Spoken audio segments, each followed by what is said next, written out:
Good morning everyone. Online classes में आप सभी का फिर से स्वागत है। आज हम सभी मेंडल के वंशागति के नियम के कुछ अपवाद के बारे में अध्ययन करेंगे। इससे पहले वाले वीडियो में हम लोगों ने प्रभाविता के नियम को अच्छी तरह ध्यान पढ़ा था। आज हम सभी उसके अपवाद पढ़ेंगे।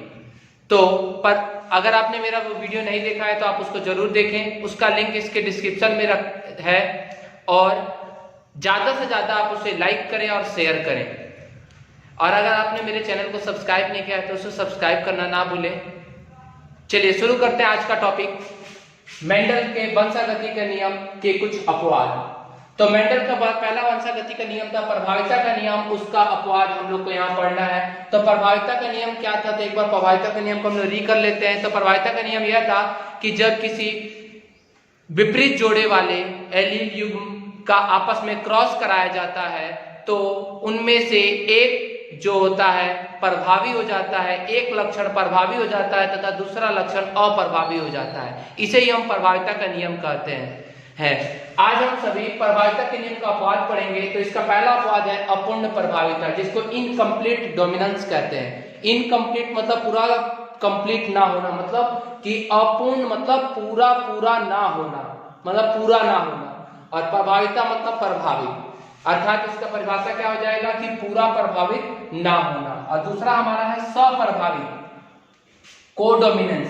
सह मतलब साथ, अप्रभाविता मतलब प्रभावित होना, मतलब साथ प्रभावित होना, मतलब कि दोनों प्रभावित होना।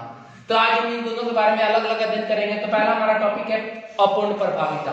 तो अपूर्ण प्रभाविता क्या है, जब किसी दो विपरीत लक्षण वाले जोड़े को आपस में क्रॉस कराया जाता है। याद रखिएगा, क्रॉस हम लोग को किस में कराना है, तो दो विपरीत लक्षण वाले जोड़े को आपस में क्रॉस कराया जाता है तो प्राप्त संतति में दोनों जनक के लक्षण अप्रभावी हो जाते हैं। मतलब यहाँ पे हमारे पास क्या शब्द आ रहा है कि दोनों जनक के लक्षण क्या हो जाते हैं, अप्रभावी हो जाते हैं और एक नया लक्षण, यहाँ पे एक बात आ रहा है, एक नया लक्षण प्राप्त होता है। इसे ही अपूर्ण प्रभाविता कहते हैं। यहाँ पे दो तीन चीजें बात ध्यान देने वाली है। पहला, जब किसी दो विपरीत लक्षण, तो दो विपरीत लक्षण वाले जोड़े को आपस में क्रॉस कराया जाता है तो प्राप्त संतति में दोनों जनक के लक्षण अप्रभावी हो जाते हैं। इसमें मतलब दोनों जो लक्षण थे वो दोनों में से कोई प्रभावी नहीं होता है, दोनों अप्रभावी हो जाते हैं और एक नया लक्षण प्राप्त होता है। इसे ही अपूर्ण प्रभाविता के कहते हैं। आइए इसके लिए एक उदाहरण देखते हैं। उदाहरण है इस अपूर्ण प्रभाविता को दर्शाने के लिए एक उदाहरण है, जब स्वान पुष्प के लाल रंग, लाल रंग मतलब रेड, तो रेड के लिए हमने दोनों आर का प्रयोग किया है। और सफेद रंग, तो लाल रंग के लिए हम लोग डबल आर बड़ा कैपिटल में किया गया है, तो हम लोग सफेद रंग के लिए हम लोग कौन सा करेंगे, दोनों आर को छोटा कर देंगे। तो जब स्वान पुष्प के लाल रंग और सफेद रंग को परस्पर क्रॉस कराया जाता है, यहां पर क्या किया जा रहा है, लाल रंग और सफेद रंग को क्रॉस कराया जाता है तो F1 पीढ़ी में सभी पुष्प गुलाबी प्राप्त होते हैं। मतलब कि F1 पीढ़ी में सभी कैसे प्राप्त होते हैं, गुलाबी प्राप्त होते हैं। चलिए एक बार इसको देख लेते हैं। यहाँ लाल पुष्प रेड दोनों दो जोड़े के रूप में होता है। पहले हम लोगों ने पढ़ा था तो जोड़ा हो गया आर और श्वेत पुष्प मतलब सफेद पुष्प का हम लोगों ने दोनों छोटा आर ले दिया। ये जनक पीढ़ी है। युग्मक इसमें से दोनों सेम है तो एक निकाल लेते हैं, इसमें से भी दोनों सेम है तो एक निकाल लेते हैं। जब दोनों को क्रॉस कराया गया तो क्रॉस कराने पर बड़ा आर और क्या बनेगा, छोटा आर। मतलब F1 पीढ़ी में हमें बड़ा आर छोटा आर होना चाहिए। चलिए इसका रंग की बात करते हैं, बड़ा आर और छोटा आर। प्रभाविता का नियम आपने पढ़ा है, तो प्रभाविता के नियम के अनुसार इस आर कर इस वाले पीढ़ी का रंग क्या होगा। तो प्रभाविता के नियम के साथ हम तो जानते हैं कि इसका रंग होगा लाल प्रभावी हो जाएगा और ये अप्रभावी हो जाएगा। तो ये वाला जब प्रभावी होगा तो इसका रंग कैसा हो जाएगा, लाल। परंतु लाल नहीं होता है, इसका रंग लाल नहीं होता है। तो क्या होता है, इसमें लाल और सफेद दोनों क्या हो जाते हैं, अपमिश्रित हो जाते हैं, और अपमिश्रित होने के बाद से F1 पीढ़ी में एक नया रंग प्रस्तुत होता है, जो कि सारे पुष्प F1 पीढ़ी के कैसे बन जाते हैं, गुलाबी रंग के हो जाते हैं। जो यहाँ कहा गया है कि सभी पुष्प कैसे रंग के हो जाते हैं, गुलाबी रंग के पर होते हैं। अर्थात इसमें ना तो बड़ा आर प्रभावी होता है और न ही छोटा आर प्रभावी होता है, मतलब दोनों आर प्रभावी नहीं होता है। तीसरा नया गुण प्रभावी हो जाता है, जिसके कारण वो कैसे रंग के हो जाता है, गुलाबी रंग का हो जाता है।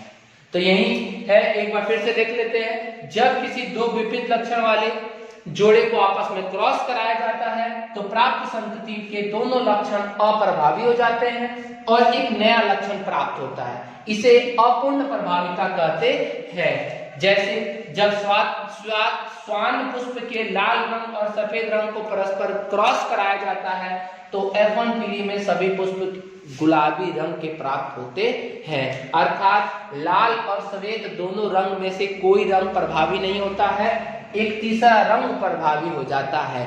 इसे ही अपूर्ण प्रभाविता कहते हैं।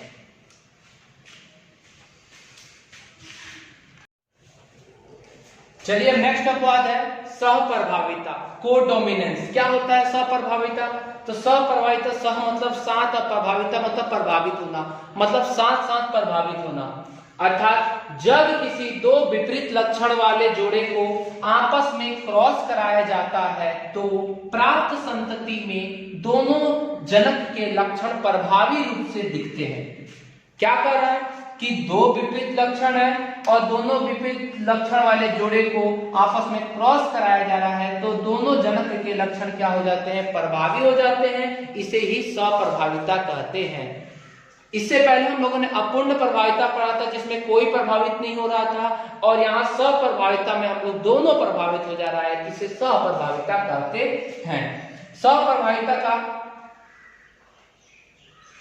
अगर एक एग्जाम्पल देखें तो इसके एग्जाम्पल हो सकता है मानव रुधिर वर्ग। मानव में रुधिर जो वर्ग होता है वो तीन होता है, ए बी ओ, और तीनों से मिलकर के तीन एलील होता है और तीनों से मिलकर के चार रुधिर वर्ग बनता है। पहला रुधिर वर्ग बनता है ए, दूसरा बनता है ए बी, दूसरा बनता है बी, तीसरा बनता है ए बी और चौथा बनता है ओ। तो ये चार रुधिर वर्ग बनता है। तो ये चार रुधिर वर्ग के जो निर्माण की प्रक्रिया है, यही निर्माण की प्रक्रिया इस सहप्रभाविता का एक उदाहरण है। चलिए हम लोग देखते हैं इस दोनों के उदाहरण को। तो उदाहरण देखते हैं, मानव रुधिर वर्ग ए बी ओ में तीनों एलील कौन कौन से होते हैं? ए में कौन सा होता है? तो आई ए, बी में आई बी और ओ में आई होता है। तीनों में कौन कौन सा एलील होता है? आई ए, आई बी और आई होता है। परस्पर युग्मित होकर के जब दोनों ये एलील आपस में युग्मित होते हैं तो युग्मित होकर द्विगुणित रुधिर वर्ग का निर्माण करते हैं, जिसमें दोनों एलील के गुण सम्मिलित होते हैं। अर्थात ये रुधिर वर्ग ए बी ओ के एलील जब आपस में जोड़ा बनते हैं तो ये जोड़ा बनकर के द्विगुणित रुधिर वर्ग का निर्माण करते हैं, द्विगुणित रुधिर वर्ग का निर्माण करते हैं जिसमें दोनों एलील के गुण सम्मिलित होते हैं। आइए इसको एक एग्जांपल के तौर पे देखते हैं। तो हम लोग को दो जनक है, जनक ए और जनक बी, दोनों को देखते हैं। तो जनक ए में हमने पहला मान लिया पहला एलील आई ए, और जनक बी में भी हमने क्या मान लिया आई ए। जब दोनों को मिलाया जाएगा तो संतति कैसा बनेगी? इसका जीनोटाइप आई ए रहेगा और आई ए, मतलब दोनों रहेगा आई ए आई ए। जब दोनों सेम है तो संतति का रुधिर वर्ग क्या बनेगा? तो ए वाला है तो ए बनेगी। दूसरा आई ए को हम लोग किसके साथ करते हैं? जनक बी में बी ले लेते हैं तो क्या बनेगा हमारा? आई ए और आई बी, मतलब इसमें ए भी है और बी भी है। तो यहां हम लोगों ने पढ़ा था दोनों एलील सम्मिलित हो जाते हैं और द्विगुणित रुधिर का निर्माण करते हैं। तो द्विगुणित मतलब दोनों गुण होगा, ए भी होगा और बी भी होगा। तीसरा हम लोग ले लेते हैं आई ए और इसका थर्ड क्या था हमारा? आई था, आई को ले लेते हैं। जब दोनों का मिश्रित करेंगे तो आई ए आई, इसमें हमारा आई ए वाला है और आई है, मतलब यहां पर आई ए मतलब ए है एलील और दूसरा वर्ग हमारा आई का कोई भी नहीं होता है, तो इसलिए हम लोग आई को क्या लिख देंगे, ए ही रहने देंगे। मतलब इन दोनों को अपमिश्रित करेंगे तो कौन सा रुधिर वर्ग बनेगा, तो ए बनेगा। तीसरा, अब अगला आई ए से तो कंप्लीट हो गया, अब आई बी को ले लेते हैं। आई बी का पहला क्या ले लेते हैं हम लोग, आई ए के साथ, तो आई बी आई ए, मतलब आगे पीछे है तो आगे पीछे कर देते हैं, इसको फिर से सीधा कर देते हैं, तो क्या बनेगा हमारा रुधिर वर्ग, ए और बी दोनों है तो ए भी बन गया। पांचवा नंबर क्या है हमारा, आई बी को अब किससे करा देते हैं, तो आई बी के साथ करा देते हैं, तो क्या बनेगा, आई बी, मतलब दोनों सेम है, जब दोनों सेम है तो बी और बी तो बी ए रहेगा। फिर आई बी को किसके साथ करते हैं, तो आई के साथ करते हैं थर्ड वाला, तो थर्ड वाले के साथ करेंगे आई बी और आई, यहाँ पर आई बी और आई मतलब बी है और यहाँ पर कुछ नहीं है, तो जो बनेगा वो क्या बनेगा, बी ही बनेगा। और लास्ट आई को किसके साथ में, आई के साथ करते हैं, तो आई को जब आई के साथ करेंगे तो क्या बनेगा, आई और आई दोनों सेम है, जब दोनों सेम है तो दोनों का रुधिर वर्ग क्या बताता है, ओ को बताता है, तो यहाँ पे हमारा रुधिर वर्ग क्या बना, ओ। इस प्रकार से हमारे पास चार रुधिर वर्ग ए बी बी और ओ, चार रुधिर वर्ग प्राप्त होते हैं। इन चारों रुधिर वर्ग में जो जीनोटाइप होता है, जो एलील होता है, वह दोनों उसमें प्रभावी होता है, इसे ही सहप्रभाविता कहते हैं। फिर एक बार और फिर से रिपीट कर लेते हैं, सहप्रभाविता क्या है, तो जब किसी दो विपरीत लक्षण वाले जोड़ों को आपस में क्रॉस कराया जाता है तो प्राप्त संतति में दोनों जनक के लक्षण प्रभावी हो जाते हैं, इसे ही हम लोग सहप्रभाविता कहते हैं। उदाहरण, मानव रुधिर वर्ग एबीओ में तीनों एलील आई ए, आई बी और आई परस्पर युग्मित होकर द्विगुणित रुधिर वर्ग का निर्माण करते हैं, जिसमें दोनों एलील के गुण सम्मिलित हो जाते हैं। जैसे ये रहा, जिसमें हमारा दोनों गुण, जैसे अगर यही ले लें तो इसमें दोनों का गुण ए, इसमें देख लें सबसे महत्वपूर्ण तो यही है जिसमें ए और बी दोनों इंक्लूड है और दोनों ही प्रभावी रूप से उसमें दिखाई देते हैं। यही हमारा है सहप्रभाविता अर्थात प्रभाविता के नियम का दोनों अपवाद आज हमारा पूरा होता है। आप इन दोनों अपवाद को जरूर कर लेंगे क्योंकि इससे बोर्ड में बहुत सारे क्वेश्चन पूछे जाते हैं, तो आप इसको ध्यानपूर्वक कर लेंगे और इसका नोट्स बना लेंगे। Thank you.